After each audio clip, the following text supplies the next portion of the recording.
يلا بينا بقى نجهز ايه الحاجة الحلوة اللي احنا قلنا عليها. هننزل البيضة الاول. بسم الله الرحمن الرحيم. هنحط عليها الفانيليا،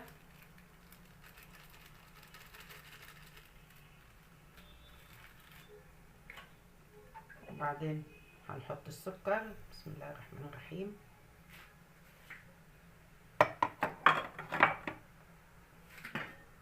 واللبن بقى ملوش عيار، اللبن اللي عندك كوباية لبن، كوبايتين لبن. بسم الله الرحمن الرحيم.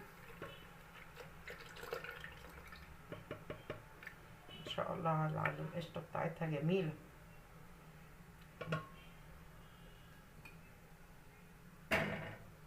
ولو احتاجت لبن تاني هحطها. هضربهم بقى وارجع لكم.